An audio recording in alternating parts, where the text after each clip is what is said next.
Next है merits of sole proprietorship. इस तरह के बिजनेस को करने के क्या फ़ायदे हैं। पहला है क्विक डिसीजन मेकिंग, क्योंकि सारा डिसीजन एक ही पर्सन ने लेना है तो वो बहुत जल्दी डिसीजन ले पाता है, किसी से पूछने की ज़रूरत नहीं है।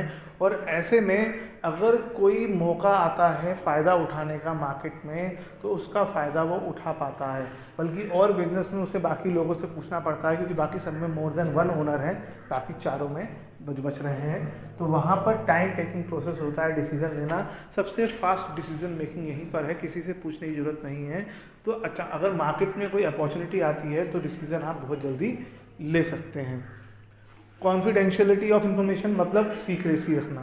आप क्योंकि सोल प्रोप्राइटर अकेले सारी अथॉरिटी है डिसीजन लेने की, बिजनेस चलाने की, तो वो अपने सारे कामों के सीक्रेट्स को कॉन्फिडेंशियल रख सकता है।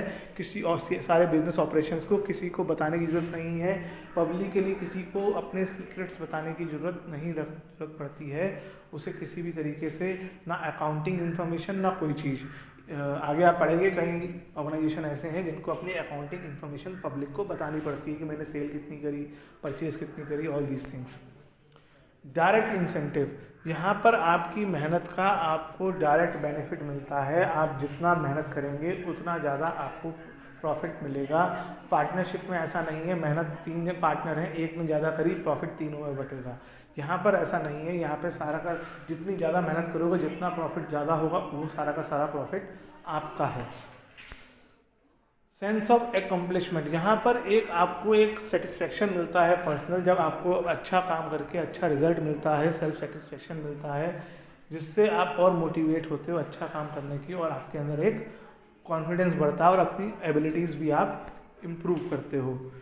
इस ease of formation and closure, इस बिज़नेस को स्टार्ट करना बहुत आसान है, इसलिए ये बिज़नेस सबसे सुटेबल माना गया है, सबसे जल्दी स्टार्ट हो जाता है और इसे जब चाहे बंद भी किया जा सकता है। बहुत ज़्यादा फॉर्मेलिटीज़ आपको नहीं करनी पड़ती है, और जब चाहे आप अपना लाइन ऑफ बिजनेस भी चेंज कर सकते हैं विदाउट एनी इंटरफेरेंस। आप मोबाइल शॉप खोल के बैठे थे, अब आपको लग रहा है कि ये नहीं चल रही, उसे बंद करके उसकी जगह आप कोई और बिजनेस कन्फेक्शनरी आइटम खोल के बैठ जाओ, ये आपकी चॉइस होती है।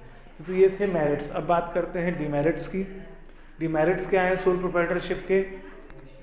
पहला है लिमिटेड रिसोर्सेज, कितना भी कर लो एक पर्सन के पास कितना पैसा होगा, एक लिमिट होती है उस चीज़ की, लिमिटेड रिसोर्सेज हैं। इवन अगर आप बैंक से बोरो करने जाएंगे तो बैंक भी आपको लोन ज़्यादा नहीं देगा, क्योंकि एक पर्सन की कैपेबिलिटी फिक्स है लोन वगैरह लेने की भी, और वो आपको बहुत बड़ा लोन देने में हेजिटेट करेंगे, क्योंकि आपकी फाइनेंशियल पोजीशन एक सिंगल पर्सन की तरह ही है।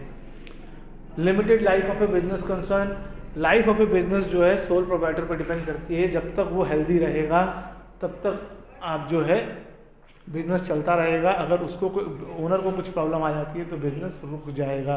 इसकी वजह से बहुत से लोग भी बिजनेस के साथ जुड़ने में घबराते हैं, सोल प्रोप्राइटर्स के साथ लॉन्ग टर्म प्लानिंग नहीं करते। अनलिमिटेड लायबिलिटी, ये एक ड्रॉबैक है कि आप ये अनलिमिटेड लायबिलिटी हमने पहले भी डिस्कस किया कि अनलिमिटेड लायबिलिटी रहती है सभी मेंबर्स, जो ओनर है उसको अपने घर से भी पैसा लाना पड़ता है। बिजनेस का पैसे का नुकसान तो भाई हुआ, उसके अपने पर्सनल पैसों का भी नुकसान होता है, उसे घर बार भी बेचना पड़ता है, अपनी घर की चीज़ें भी बेचनी पड़ती हैं अगर बिजनेस की लायबिलिटी वो पे ना कर पाए तो।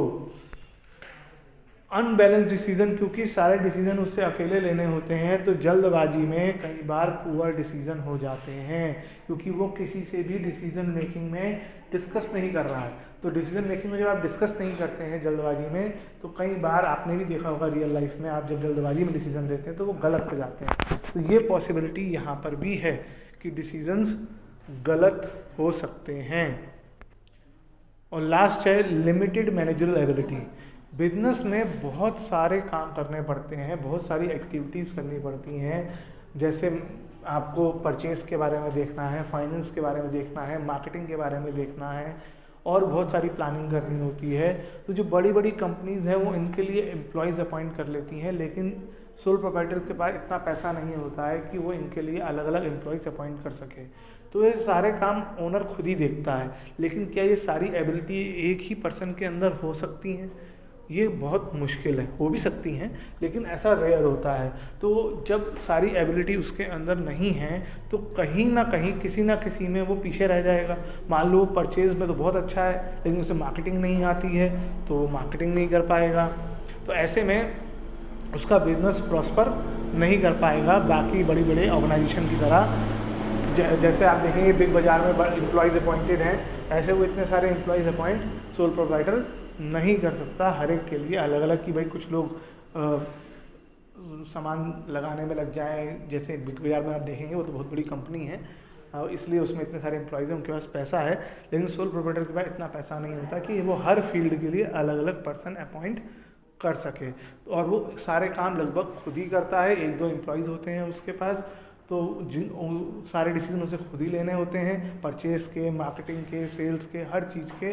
तो ऐसे में क्योंकि डिसीजंस लेने में उसकी एबिलिटी हर एक में परफेक्ट नहीं होगी तो कहीं ना कहीं कमी रह जाती है, जिसका सफ़र बिजनेस को लॉसेस से या कम प्रॉफिट से करना पड़ता है।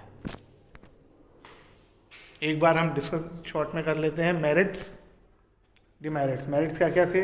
Quick decision making, confidentiality of information, direct incentive, sense of accomplishment और ease of formation and closure. Demerit क्या क्या थे?